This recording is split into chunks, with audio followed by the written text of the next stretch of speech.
बात अब बुलडोजर की, जिस पर सोमवार को सुप्रीम कोर्ट में सुनवाई हुई और इस सुनवाई के दौरान बुलडोजर कार्रवाई को लेकर सुप्रीम कोर्ट ने अपने लिखित आदेश में उत्तर प्रदेश सरकार द्वारा दायर हलफनामे की सराहना की है। जी हां, सुप्रीम कोर्ट ने कहा कि यूपी सरकार ने हलफनामा दायर किया है। इसमें सरकार ने कहा कि अचल संपत्तियों को सिर्फ कानून द्वारा निर्धारित प्रक्रिया के अनुसार ही ध्वस्त किया जा सकता है। कोर्ट ने कहा कि हम उत्तर प्रदेश राज्य द्वारा दायर हलफनामे में अपनाए गए रुख की सराहना करते हैं, यानी कि इस मामले पर अब दिशा निर्देश जो आने वाले हैं वो योगी जी के मॉडल से मिलते जुलते होंगे। चलिए, योगी जी का मॉडल हर जगह कामयाबी क्यों हो रहा है, सत्य क्यों हो रहा है, इसी पर देखिए हमारी ये खास रिपोर्ट और मामले की गंभीरता को भी समझिएगा। जिस बुलडोजर के डर से कांपते हैं आरोपी, जिस बुलडोजर कार्रवाई से यूपी हुआ अपराध मुक्त, जिस बुलडोजर के खौफ से खत्म हुआ माफियाओं का आतंक, उस बुलडोजर के पक्ष में खड़ा हुआ सुप्रीम कोर्ट। सोमवार को सुप्रीम कोर्ट में बुलडोजर कार्रवाई मामले की सुनवाई के दौरान बुलडोजर एक्शन को लेकर सुप्रीम कोर्ट ने अपने लिखित आदेश में उत्तर प्रदेश सरकार द्वारा दायर हलफनामे की सराहना की। सुप्रीम कोर्ट ने कहा कि यूपी सरकार ने हलफनामा दायर किया है, जिसमें सरकार ने कहा है कि अंचल संपत्तियों को सिर्फ कानून द्वारा निर्धारित प्रक्रिया के ही अनुसार ध्वस्त किया जा सकता है। कोर्ट ने कहा कि हम उत्तर प्रदेश राज्य सरकार द्वारा दायर हलफनामे में अपनाए गए रुख की सराहना करते हैं। साथ ही कहा कि हम अखिल भारतीय स्तर पर कुछ दिशा निर्देश बनाने का प्रस्ताव रखते हैं। इससे याचिका में उठाए गए मुद्दों के संबंध में चिंताओं का ध्यान रखा जा सकेगा। कोर्ट ने कहा कि इस बाबत सुप्रीम कोर्ट में आए पक्षकारों के वकील अपने अपने सुझाव दें, ताकि न्यायालय उचित दिशा निर्देश तैयार कर सके।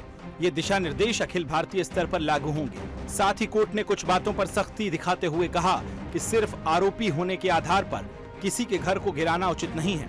अदालत ने कहा कि अगर कोई व्यक्ति दोषी भी है तो भी उसके घर को गिराया नहीं जा सकता, लेकिन इस पर सॉलिसिटर जनरल तुषार मेहता ने इस बात को स्वीकार किया और स्पष्ट किया कि जिनके खिलाफ कार्रवाई हुई है वो अवैध कब्जे या निर्माण के कारण निशाने पर हैं, न कि अपराध के आरोप की वजह से एक्शन हुआ है। दरअसल देश के कई राज्यों में प्रशासन द्वारा बुलडोजर से इमारतों को ढहाने के कई मामले सामने आए थे, जिसमें दिल्ली के जहांगीरपुरी में साल 2022 के अप्रैल महीने में तोड़फोड़ की कार्रवाई की योजना के समय कई याचिकाएं सुप्रीम कोर्ट में दायर की गई थी। लेकिन जहांगीरपुरी में हनुमान जयंती के दिन शोभा यात्रा के मौके पर सांप्रदायिक हिंसा हुई थी, जिसके बाद प्रशासन ने अवैध निर्माण के चलते इलाके के कई घरों को अवैध निर्माण का नोटिस भेजा था और बुलडोजर कार्रवाई शुरू करने की बात कही थी। इस कार्रवाई पर सुप्रीम कोर्ट के आदेश के बाद रोक लग गई थी, लेकिन याचिकाकर्ताओं ने ये घोषित करने की मांग की थी कि अधिकारी दंड के रूप में बुलडोजर का इस्तेमाल नहीं कर सकते हैं। सुप्रीम कोर्ट की सोमवार की कार्यवाही पर लोकसभा में नेता प्रतिपक्ष राहुल गांधी ने भी अपना मत रखते हुए कहा कि भाजपा की असंवैधानिक और अन्यायपूर्ण बुलडोजर नीति पर सर्वोच्च न्यायालय की टिप्पणी स्वागत योग्य है। बुलडोजर के नीचे मानवता और इंसाफ को कुचलने वाली भाजपा का संविधान विरोधी चेहरा अब देश के सामने बेनकाब हो चुका है।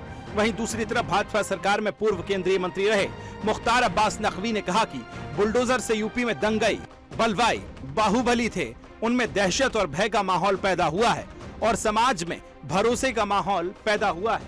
आज जो उत्तर प्रदेश या मध्य प्रदेश की तस्वीर सामने है, उसका कारण बुलडोजर ही है कि अब तक यहां से गुंडों, बदमाशों, माफियाओं का दबदबा खत्म हो गया है।